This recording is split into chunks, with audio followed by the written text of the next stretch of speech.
Livro Acústico Editora apresenta Anjo da Cara Suja, de Celso Inocente.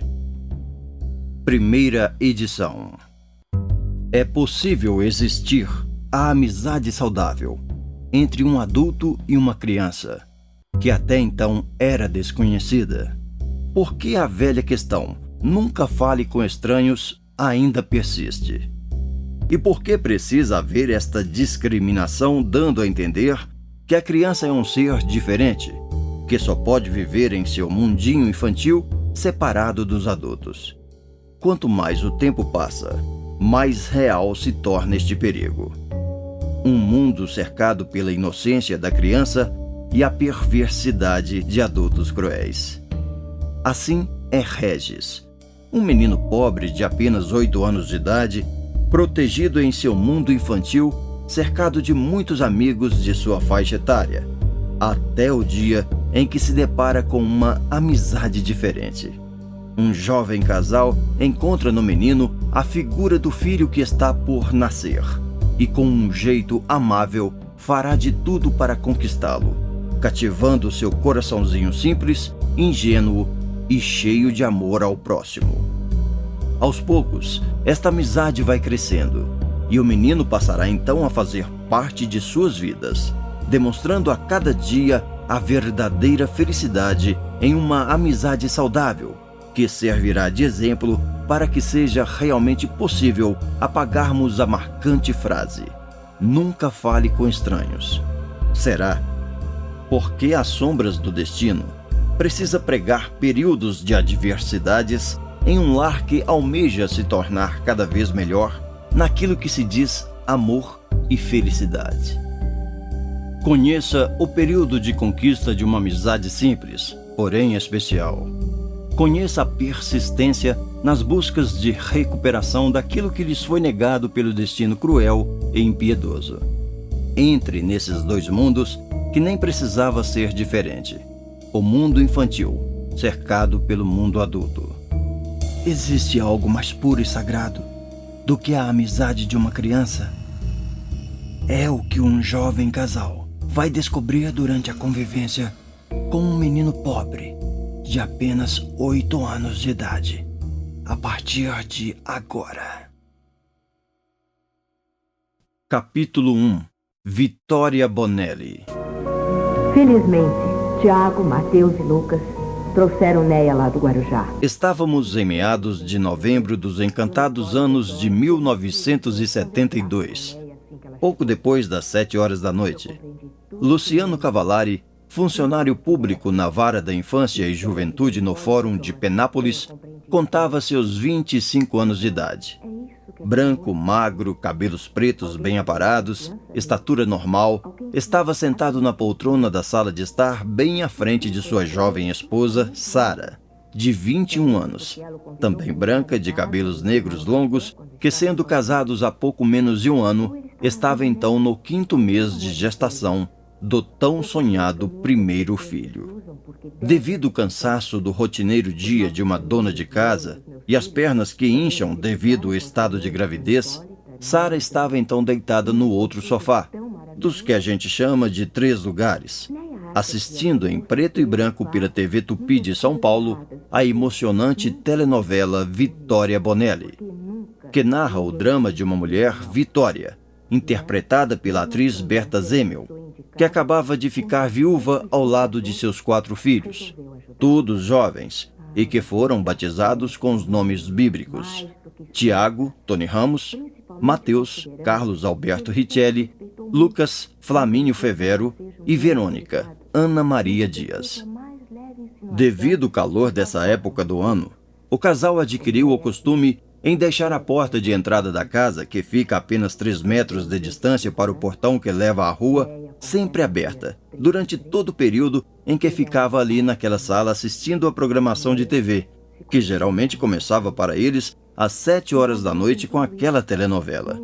Depois vinha o telejornal na mesma emissora, seguido depois pela telenovela da TV Globo Selva de Pedra, com os grandes astros Regina Duarte, Francisco Cuoco, Dina Sfar, Carlos Eduardo Dolabella, Mário Lago, Gilberto Martinho, Arlete Salles, Sônia Braga, Heloísa Helena, Glória Pires e depois pela TV Record, os seriados semanais, Os Pioneiros, Bonanza, Daquitari, Kung Fu. Naquela noite, porém, por estar um pouco fria devido a um esquisito vento gelado, Luciano, mesmo sem se levantar, usando os pés, empurrou a porta fechando-a, alheio ao que acontecia do lado de fora. Sara então lhe chamou a atenção. Você fechou a porta. Tem um menininho que sempre assiste a novela encostado ao portão. Como assim? Espantou-se Luciano, levantando-se imediatamente. Uma criança. Explicou Sara sem se levantar. Todas as noites ele está aí. Luciano abriu a porta apressadamente e, como não havia ninguém no portão, seguiu rapidamente até ele, de onde pôde avistar uma criança branca, maltrapilha, descalça, magra, de seus 8 ou 9 anos de idade, cabelos castanhos, que cabisbaixa se afastava lentamente para o final da rua deserta e sem asfalto. Ei, menino! Chamou-o Luciano. Ele olhou para trás e, talvez pensando que não fosse consigo, voltou a caminhar lentamente. E como não seria com ele, se eram as duas únicas pessoas naquele lugar ermo, tendo por companhia apenas a pouca claridade que as lâmpadas de talvez 200 watts produziam do alto dos postes de iluminação pública. Menino, espere! Insistiu Luciano. Ele tornou a parar e então, virando-se e apontando o polegar para o próprio peito, perguntou timidamente. Eu? Venha cá! Um tanto receoso, voltou até uns 2 metros de seu interlocutor. Você estava assistindo a novela? Perguntou-lhe Luciano. Ele apenas deu de ombros como a dizer, o que importa? Desculpe-me eu ter fechado a porta. Não sabia que você estava aí. Deu de ombros novamente. Gosta de assistir Vitória Bonelli? Novamente os ombros falaram por ele. Você não sabe falar? Sei. Gosta da novela? Gosto. Confirmou timidamente. É claro que ele gostava da novela, já que mendigava aquele aparelho todos os dias, ali, sentado no chão junto ao portão, acompanhando toda aquela trama. Luciano abriu o portão chamando-o. Entre aqui, vamos assistir juntos. Não, obrigado. Negou ele receoso. Venha, garoto. Não vou lhe fazer mal. Assista a novela, depois você vai embora. Apesar de tímido e receoso, lentamente ele adentrou ao portão, acompanhando o estranho. Na entrada da sala, sentando-se no degrau de saída, insinuou. Assisto aqui na porta. Sente-se aqui no sofá. Aqui só estamos eu e minha esposa. Estou sujo. Não te preocupes, menino. Insinuou Sara com um leve sorriso. O sofá está sujo. Timidamente, sentou-se na ponta daquela poltrona de apenas um lugar, de tal jeito que caberiam uns 10 dele. Apesar de achar engraçado seu jeito tímido, Luciano segurou por seu corpo frágil, forçando-o a sentar-se corretamente. E assim, ele permaneceu em silêncio, com seus olhinhos de criança paupérrima vidrados na Vitória Bonelli. Apesar da paixão naquela noite, Luciano acabou por não assistir à novela. Quer dizer, assistiu, porém não prestou muita atenção, pois, apaixonado por crianças como sempre foi, acabou passando o tempo concentrado nas atitudes silenciosas daquele menino humilde. Na verdade, humilde era o jeito da gente pensar devido ao seu estado maltrapilho, usando uma camisa de algodão bege mal abotoada, uma calça tipo short também de algodão azul marinho muito curta, que o fazia parecer como um francesinho, com seus cabelos castanhos curtos, despenteados, olhos da mesma cor, e, embora calado, com sorriso maroto, durante o desenrolar da trama que o televisor apresentava. Porém, dava para perceber que ele não era um menino desamparado pela sorte ingrata. Apesar de sujo, ele não fedia como uma criança abandonada. Exilava, sim, o odor de suor de criança que havia brincado bastante. Ou seja, ele não teria tomado banho ainda. Deveria fazer isso na hora de dormir. Crianças dessa época tinham seu tempo muito ocupado, e banho era coisa supérflua. Além de que o desagradável fedor de suor e mau hálito aparecem com mais intensidade em adolescentes, a partir de seus 14 anos de idade. Qualquer um sabe que o odor de suor de criança é diferente do odor de suor de um adulto. Mas era pobre. Com certeza não tinha o seu próprio televisor, pois se humilhava a assistir à de um estranho sentado no portão da rua. Isto, porém, não dizia nada. Apenas poucos privilegiados, ricos ou com bom emprego, como Luciano, tinham em sua casa este luxo chamado televisor, geladeira, sofá.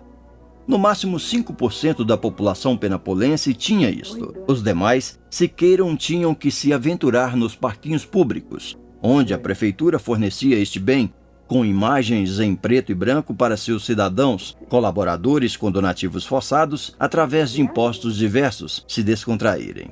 Portanto, naquela noite, devido a esta visita inesperada, Luciano acabou por se desconcentrar da novela. Ou seja, seus olhos viam a televisão e toda sua trama em volta de Vitória Bonelli, batalhando com o filho caçula, Lucas, em prol de cuidar de sua cantina lotada. Mas seu pensamento estava firme nas atitudes daquele menino, que não desgrudava seus olhinhos da tela de 26 polegadas do televisor Telefunken. O menino, apesar do encanto do televisor e da telenovela, sabia que o homem, embora disfarçadamente, praticamente não desgrudava o olhar de seu jeito, e isso o deixava ainda mais tímido. Assim que o final da terceira parte da telenovela apareceu escrito, a seguir cenas do próximo capítulo, o pequeno se levantou dizendo: Eu já vou, obrigado. Calma, pediu Luciano. ainda não terminou. Não gosto de ver as cenas de amanhã. Negou ele saindo pela porta. Por que não? Não gosto é saber o que vai passar depois. Negou convicto. Já entendi. Concordou Luciano com leve sorriso. Gosta do suspense. Agora eu já vou. Voltou para a entrada e disse olhando para Sara deitada no sofá. Obrigado, moça. Amanhã, quando você vier, chame no portão. Pediu Sara sem se levantar. Após fechar o portão depois que ele saiu, Luciano insistiu. Quando você vier amanhã, bata palmas no portão, que eu virei abri-lo para você. Sem responder, o menino se afastou correndo até o final da rua, onde dobrou à direita e desapareceu. Desde quando ele assiste televisão sentado no portão? Perguntou Luciano à sua esposa. Há uns 10 dias, creio eu. Na noite seguinte, enquanto era exibida a abertura da novela, Luciano, parecendo ansioso, ficou no aguardo de seu mais recente parceiro de assistir televisão ao lado de sua esposa. O pequeno, porém, não chamou. Assim que iniciou realmente o capítulo daquele dia, Luciano se levantou seguindo até a porta, onde teve uma surpresa. Lá estava ele, sujo tal qual ao dia anterior. Descalço, usando talvez a mesma calça curta e uma camiseta tipo polo, listrada em verde, azul, branco e bege, sentado no chão, segurando com as duas mãos as grades do portão.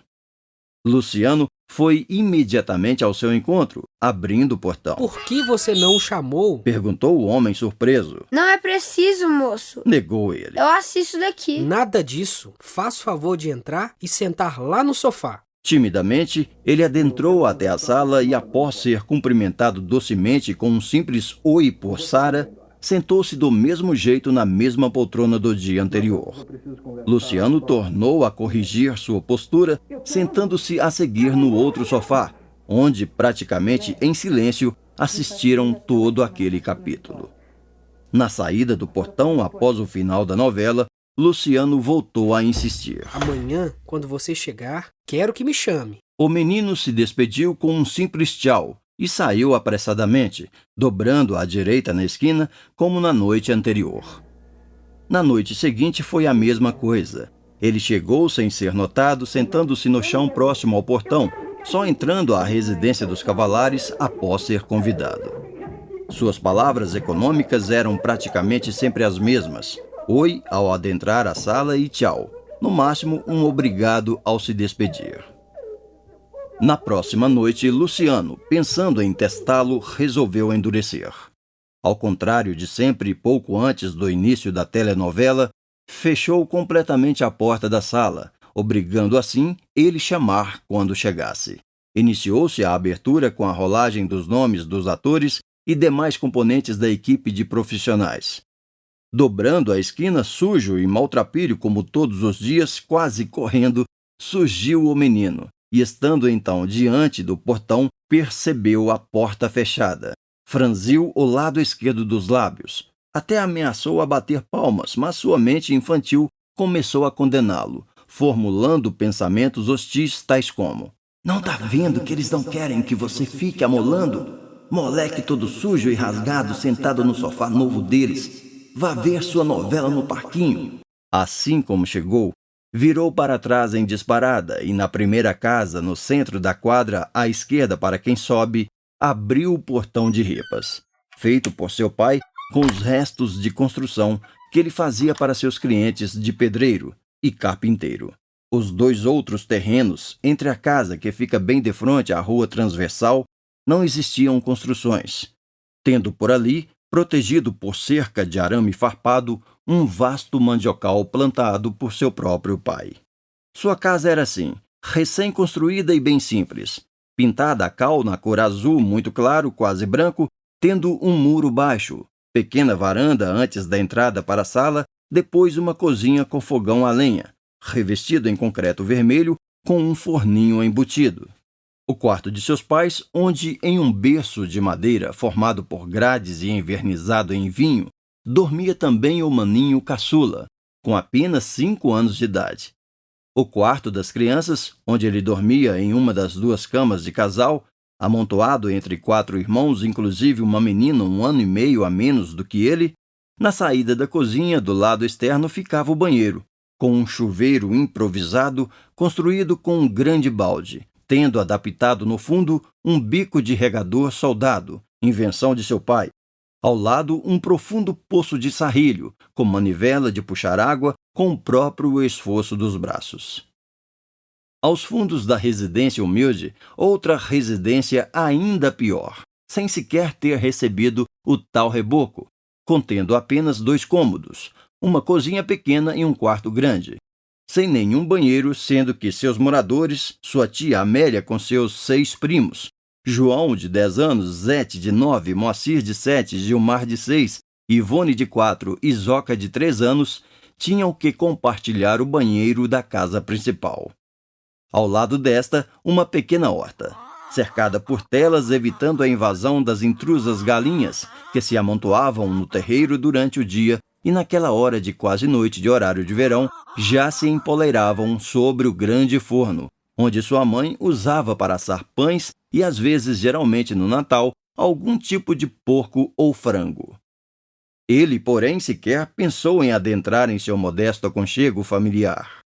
Apanhou a grande bicicleta Philips de seu pai, arrastou-a para a rua e saiu a 1000 km por hora, pedalando meio que sem jeito, sem conseguir sentar-se sobre o banco que a gente chama de cilim, devido seu corpo pequeno e as pernas que mal conseguiam dar a volta total no pedal, tendo que acabar forçando cautelosamente para não ferir sua virilha sobre o cano da tal bicicleta. Passou em frente à casa, a qual teria se humilhado a assistir televisão, jogado no chão de um portão de aço. Depois, ao lado do então parquinho público, com lindo e monstruoso cruzeiro, iluminado com centenas de lâmpadas incandescentes.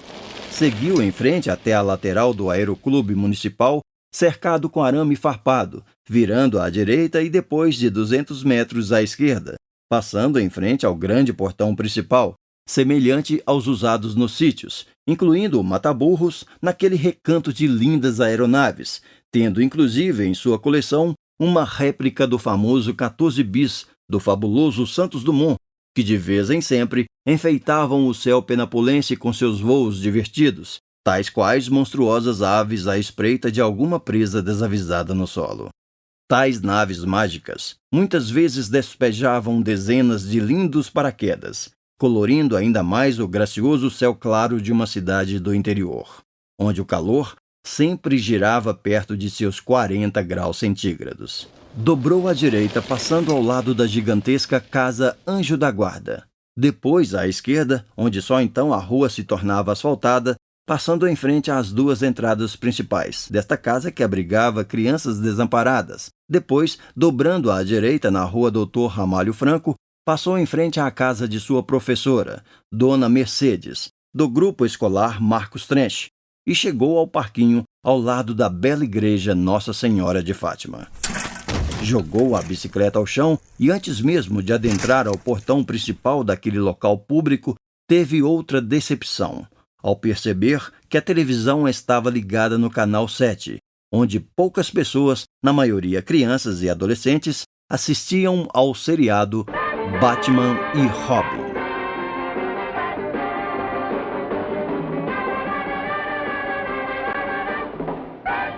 Sendo assim, menos de um segundo depois, retomou sua bicicleta e, pedalando forçadamente no caminho mais pesado, devido ao retorno ser em alguns aclives acentuados, voltando os prováveis 2 quilômetros de volta ao lar. Enquanto isso, na casa de Luciano, após os reclames comerciais, iniciou-se o capítulo daquele dia da novela, e percebendo que o menino não o chamara, ele abriu a porta, seguindo até o portão sem, contudo, o encontrar. Sendo assim, seus pensamentos o condenaram, julgando-o ter sido muito cruel com aquele pequeno fã de Vittoria Bonelli.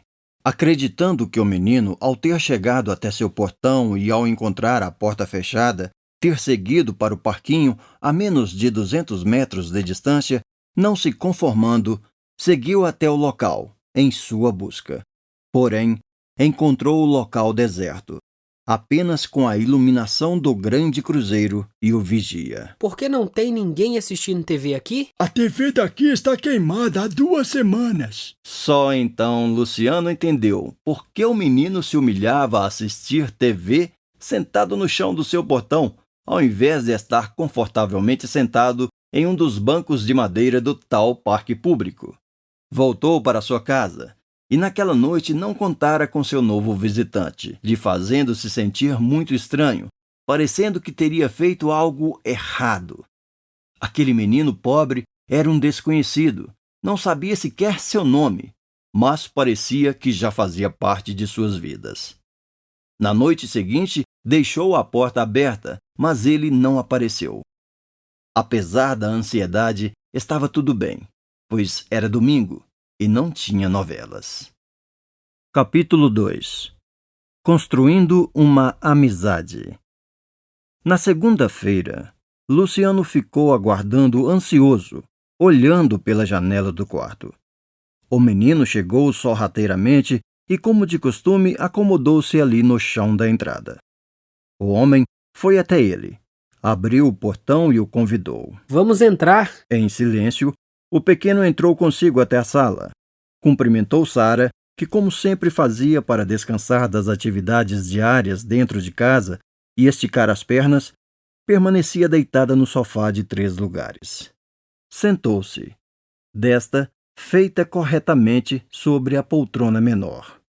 Imitando-o, Luciano sentou-se no outro sofá e, aproveitando o intervalo comercial, resolveu puxar conversa. Sábado você não veio assistir a novela. O que aconteceu? Sábado, eu fui ao sítio. Que legal! Dormiu por lá? Não, cheguei tarde. O homem não acreditou muito em sua justificativa, mas poderia ser verdade. Então, resolveu insistir na conversa, já que ele quase não falava. A que horas você toma banho? De noite, na hora de dormir. Por que não toma banho à tarde, antes do jantar? Ele se espantou um pouco pelo atrevimento daquele quase estranho, se interferindo em sua vidinha infantil. Levantou um pouco o braço direito de encontro ao rosto e forçou as narinas para sentir seu próprio odor. Fez o mesmo com o braço esquerdo. Desculpe-me, você não está fedido e sei que não tenho nada com isso. É que à noite a gente brinca na rua. Se eu tomar banho antes do jantar, acabo sujando novamente e minha mãe briga. Entendi. Então você faz parte daquela turma que faz a maior algazarra na rua todas as noites? Como? A meninada que faz a maior gritaria na rua? Oh. Oh! Desculpe, a gente só brinca. Não tem nada que me pedir desculpas. Vocês precisam brincar mesmo e fazer algazarra mesmo. Você é criança, menino, e realmente tem que brincar, fazer barulho, bagunça. É claro que não deve fazer arte que prejudique as outras pessoas. O que você está falando? Ele está falando para você brincar bastante. Sua infância é passageira. A fase criança da vida é muito curta e loguinho você será um jovem e então só restará as recordações dessa fase de menino. A novela se iniciou e todos se calaram. Foi aí que Luciano percebeu que todos, meros seres mortais, estavam se transformando em escravos daquele bicho eletrônico.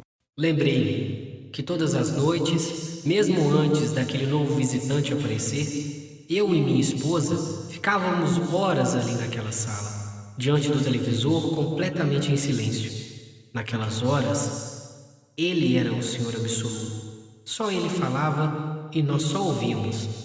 Era como se ele mandasse e a gente obedecia. Até aquele menininho simples, que costumava brincar na rua com outros moleques de sua faixa etária, estava se transformando em um novo escravo. Claro que ele assistia apenas a novela, em torno de 40 minutos diários. Porém é assim mesmo que começa. Primeiro uma novela, depois um seriado e então um desenho. Quando ele perceber, vai estar passando grande parte da sua vidinha simples à mercê daquele senhor eletrônico. Assim que voltou os reclames comerciais, Luciano tornou a forçar um assunto com seu visitante. Posso saber como você se chama? Regis. Quantos anos você tem, Regis? 9, 8. 8 ou 9? Ainda não fiz 9. Faço 9 em 8 de março. Então tem 8. Está na escola? Continuou Luciano buscando prolongar o assunto. Acenou afirmativamente. Onde estuda? Marcos Trench. Ótima escola. Quando criança, estudei até o 4º ano por lá. E a senhora também estudou lá? Estudei 3 anos, da 2ª à 4ª, Onde estudou primeiro? no sítio. Eu também estudei a metade do primeiro no sítio. Em qual sítio? Córrego dos Pintos. Encabulou-se com o nome. Então você morou no Córrego dos Pintos? Eu morei no Scardovelli. E quando você mudou para a cidade, Regis? No meio do ano passado. Então faz 1 ano? Luciano não queria abandonar o assunto, no intuito de conquistá-lo. Um pouco mais. Gesticulou os braços, que até então estava imóvel sobre sua coxa nua devido à calça curta. Iniciou a segunda parte da novela e o senhor absoluto da sala os fez se calarem. O menino achou bom assim. Tímido como era, não estava gostando de tanta conversa. Por 10 minutos, a trama de Vitória Bonelli ocupava a mente de todos, inclusive de Luciano, que, embora também fosse um escravo daquilo, esperava o novo intervalo para continuar forçando a conversa com aquele, o qual já considerava seu novo amigo. E daí que ele era adulto, enquanto que o outro fosse só uma criança, talvez sua amizade o fizesse aprender mais sobre esse bichinho, para que no futuro que chegaria em breve, soubesse melhor como dar carinho e compreensão a seu filho que estava por nascer. Assim que voltou os reclames comerciais, Regis se ajeitou melhor na poltrona, sabendo que Luciano não perderia a oportunidade de bombardeá-lo com tantas perguntas, de adulto, querendo puxar assunto. De que vocês brincam na rua todas as noites? Balançou os ombros como a dizer, o que importa? E explicou. De tudo. Salva, esconde-esconde, estrena varcela, namoro no escuro, mãe da rua, pé na lata, fita, bétia, mês, carneirinho, rela-rela, balança caixão, pique-esconde. Qual a diferença entre esconde-esconde e pique-esconde? Esconde-esconde, a pessoa se esconde até ser encontrada. Pique-esconde, a pessoa pode salvar, correndo até o pique antes de ser encontrada. Onde vocês brincam? Na rua, é. Sei que é na rua. O que quis dizer é aonde. Em frente à casa de quem? Minha casa. Já estava bem à vontade. Luciano até acreditava que na noite seguinte ele o chamaria no portão. Tem outras brincadeiras? Claro. Queima, futebol. Joga bola de noite? Claro que não. Esse homem não sabe nada. Bola se joga de dia. À noite, só se for queima. Você é bom de bola? Não muito. Sempre jogo no gol. Puxa, você é bom goleiro? Sou bom nas bolas rasteiras. Nas altas sou melhor. Só que às vezes não alcanço. Quando alguém chuta muito alto, no ângulo. Nunca joga na linha? De zagueiro? Só se for campeonato. O que é campeonato? Ficam 2 no gol. Um chuta e o outro parceiro fica na lateral do gol. Se o goleiro rebater a bola, o parceiro que está na lateral chuta ela para quem chutou. E assim os dois juntos driblam um dos goleiros, que vai para a linha e tenta fazer o gol. É complicado para explicar. Quando a gente for jogar, te chamo para assistir. Então, você gosta de uma peladinha? Ei, olha sua mulher aí, ô. O que tem ela? Não falei nenhuma besteira. O menino surpreso permaneceu em silêncio. Luciano explicou. Pelada é o nome que se dá ao futebol de crianças, mesmo de adultos, quando jogando em várzeas. O que é várzea? Uma planície. O que é planície? O nome já diz, lugar plano. Ainda não sei tudo. Qual brincadeira você mais gosta? Qual?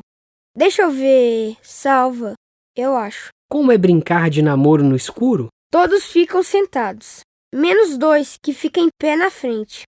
Um tapa o olho do outro e vai perguntando, apontando o dedo para os sentados. É esse? É esse? É esse? Quando diz que é, pergunta: pera, maçã, uva, limão, abacaxi. A pessoa escolhe a fruta, então o outro manda fazer o que pediu com o escolhido, que então não sabia quem era. Como assim? Se eu escolhesse, por exemplo, abacaxi, o que faria? Abacaxi daria um abraço na pessoa escolhida. Aí depois era sua vez de escolher. E o que significa as outras frutas? Pera é beijo no rosto. Uva é beijo na boca. Maçã é dar uma voltinha. Limão é aperto de mão. Abacaxi é abraço. Beijo na boca? Alguém escolhe uva? Claro, é o melhor. Você já escolheu uva? Claro. Com menos de 9 anos? Balançou os ombros, como a dizer, o que tem isso? Você não acha que ainda cheira a mamadeira para pensar em beijo na boca? Ironizou sério o homem. Eu não cheiro a mamadeira. Negou bravo. É apenas modo de falar. Corrigiu Luciano ainda sério. Por exemplo, você é homem. E se o escolhido for outro menino? Não é assim. Quando é um menino que está na frente, o que está perguntando só aponta para as meninas. E quando é uma menina, ele só aponta para os meninos, entendeu? Tudo bem, não precisa me chamar de burro. A novela se reiniciou, pondo fim àquela conversa. É claro que Luciano sabia como se brincava de namoro no escuro. Ele também já fora criança. É claro que existia o tal uva, e que as crianças às vezes escolhiam isso. Só que na maioria das vezes, elas escolhiam mesmo era a tal maçã ou limão. Assim que terminou aquela terceira parte da novela, antes das cenas do próximo capítulo, Regis se levantou dizendo: Agora eu já vou. Tchau. Sara respondeu sem se levantar.